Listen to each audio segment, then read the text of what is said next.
السلام علیکم، آپ دیکھ رہے ہیں فتویٰ آن لائن۔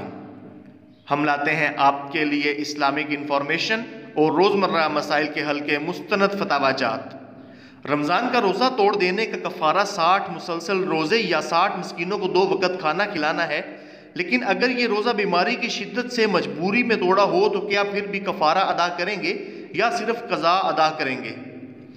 اگر چھوٹی عمر میں روزہ توڑا تھا اور یاد بھی ہے تو اس گناہ کا ازالہ کیسے ممکن ہے؟ کفارہ ادا کریں گے، فدیہ ادا کریں گے یا قضا روزہ رکھیں گے؟ محترم ناظرین، ہم آپ کو بتاتے چلیں کہ روزے کی قضا سے مراد رمضان گزر جانے کے بعد اس روزے کو دوبارہ رکھ لینا ہے۔ ان سوالات کے جوابات ہم آپ کو مستند فتاوی جات کی صورت میں دیں گے۔ ان مسائل کو جاننے سے پہلے آپ سے گزارش ہے، اگر آپ نے ہمارے چینل فتویٰ آن لائن کو سبسکرائب نہیں کیا تو ضرور سبسکرائب کر لیں، بیل آئیکن کو بھی دبا لیں تاکہ آپ ہماری ہر نئی آنے والی ویڈیو کا نوٹیفیکیشن حاصل کر سکیں۔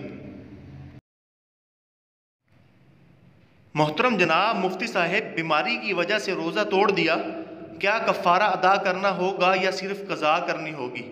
جواب میں مفتی صاحب فرماتے ہیں، بیماری اگر ایسی ہو جس میں روزہ توڑنا لازمی ہو تو اس صورت میں روزہ توڑ دینے سے صرف اس کی قضا لازم ہوگی، کفارہ ادا نہیں کرنا ہوگا۔ مسئلہ نمبر 2، محترم جناب مفتی صاحب، میرا سوال یہ ہے کہ میں نے 16-17 سال کی عمر میں رمضان کا فرض روزہ بھوک کی وجہ سے توڑ دیا تھا۔ میری عمر اب 34 سال ہے اور میں صحت مند ہوں۔ پوچھنا یہ ہے کہ مجھے کفارے کے 60 روزے رکھنا ہوں گے یا فدیہ دے سکتے ہیں؟ اگر کفارے کے روزوں کے بیچ عید الاضحیٰ آ جائے تو کتنے روزے چھوڑوں؟